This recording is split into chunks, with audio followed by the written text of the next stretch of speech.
Bonjour ou bonsoir, ça dépend dans le temps où vous me suivez. Les chers internautes et abonnés de la chaîne YouTube Pélégrand. Je suis Mirkens Kipuni Mwanda, votre humble serviteur et présentateur de votre nouvelle émission La Morale. Et La Morale, c'est une nouvelle émission qui va être diffusée sur la chaîne YouTube Pélégrand. Comme je viens de dire, c'est votre nouvelle émission La Morale et notre émission sera présentée en bilan. Nous serons en français et en lingala. Eza émission ya sika ou eza La Morale.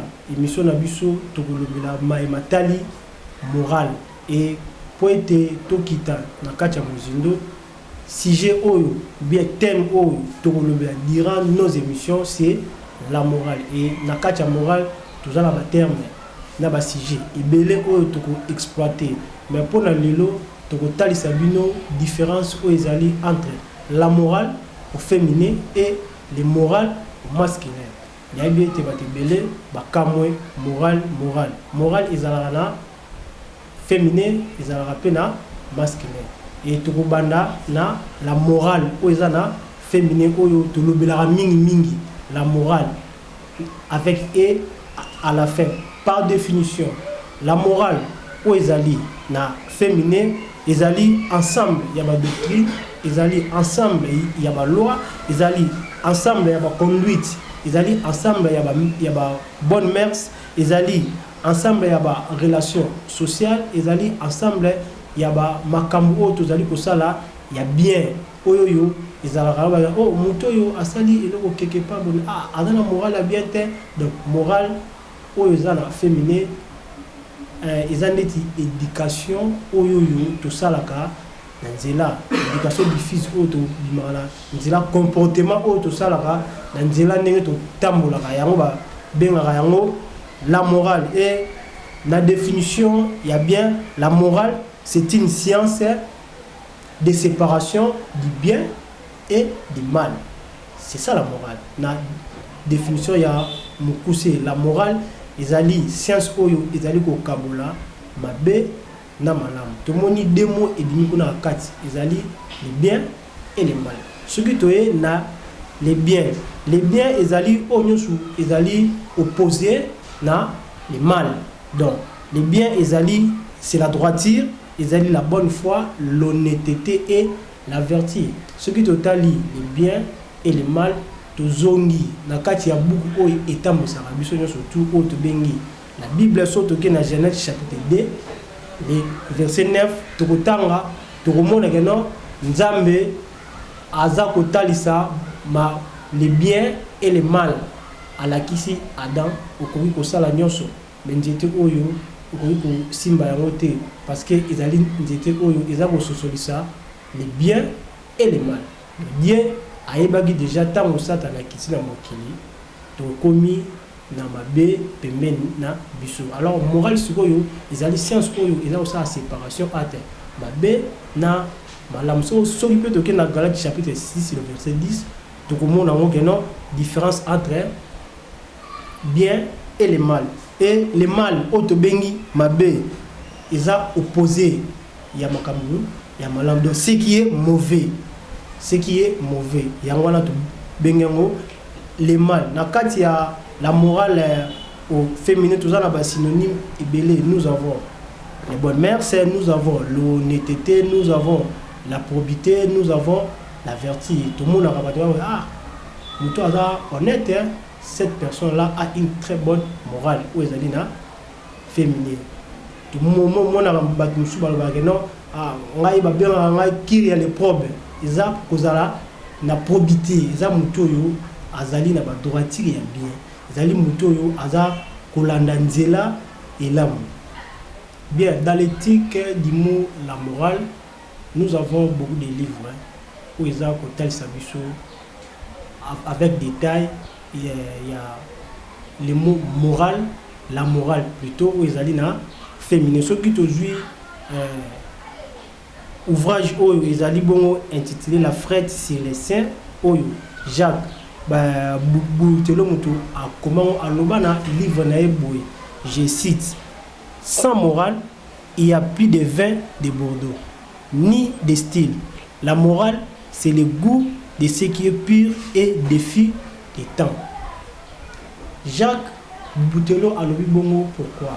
Pour atali morale, la morale est une base. La morale est pour rassembler la droiture, la netteté, la vertu, na kati. Ce qu'on a comparé à les vins de Bordeaux. Vin à Bordeaux, je ne fais pas la publicité, mais ils ont vraiment il y a bien. Maintenant, sans la morale, ils ont des vins ils ont été dans la France. Ils ont moi participer à l'objet à Bakissi de Soussou, à l'objet. Sans la morale, ils ont été défier le temps. Mais ok, tu défies à temps parce que le temps, ils allaient dans Makamouya Nzambe. Et ce que tu as vu sur le livre, il y a Blaise Pascal, à l'ouvrage Neboué. Je cite, travaillons donc à bien passer.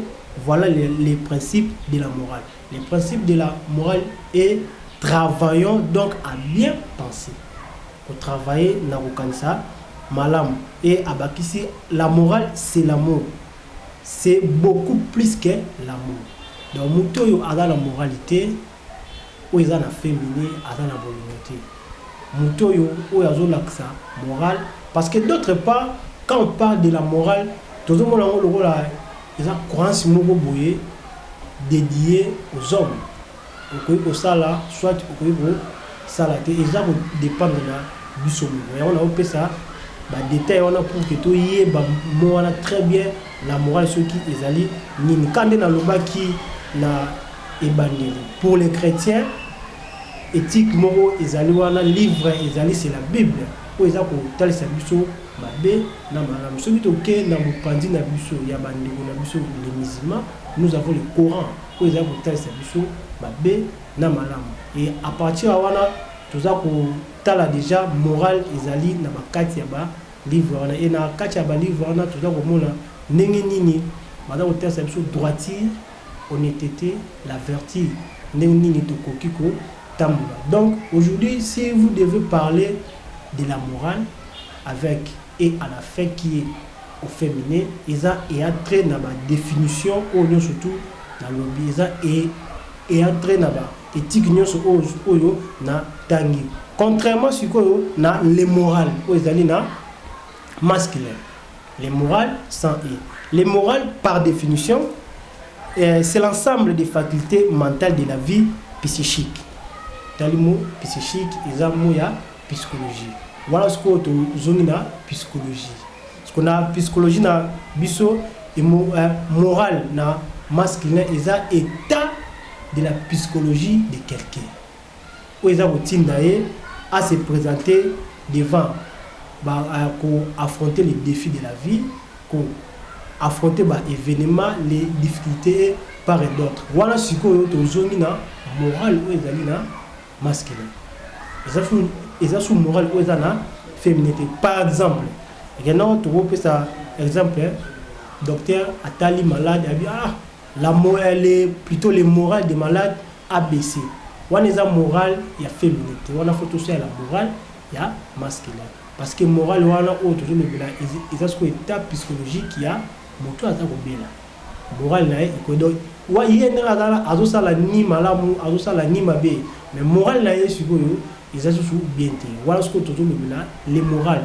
Tout ça sous la moralité. Ce qui peut totali bande ko na biso ya il y a des joueurs total il y a des commentaires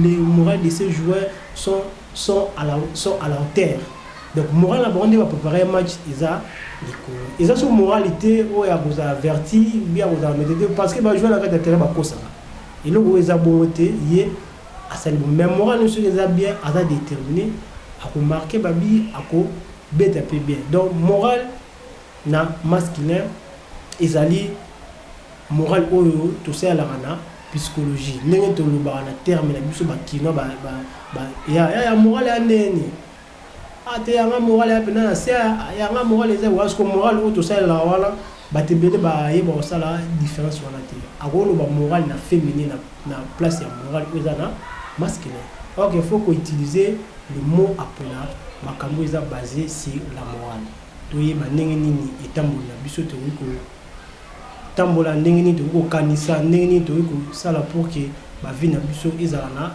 droiture esengaka na biso toza kovivre biso surtout tozala na droiture pour ke tozala na équilibre ntango toza kosala partage et tosilisi mpona émission na biso ya lelo tosuki wana ndenge toti kotasa bino mais tokosenga na bino bachers internautes bosabone na chaîne ya biso YouTube Pain des Grands bosabone ebele pour que bolanda ba émission oyo ezali na kati pour que bolanda émission oyo ezali la morale succès na pesi merci na patron de la chaîne YouTube les pasteurs Raf Bokala na remercier Soussou ba cameraman oyo basili kozwa image oyo Jaguar Mbodo na Blair Diams na pesi pe lisusu merci na les rédacteurs Cédric Ndembe et na remercier aussi lisusu les coordonnateurs Charlie Balou oyo basili kopesa ngai espace pour que na exploiter émission oyo nasengi na bino tosabone na émission pour que tolobelaka makambo oyo etali ba vi na biso ciao.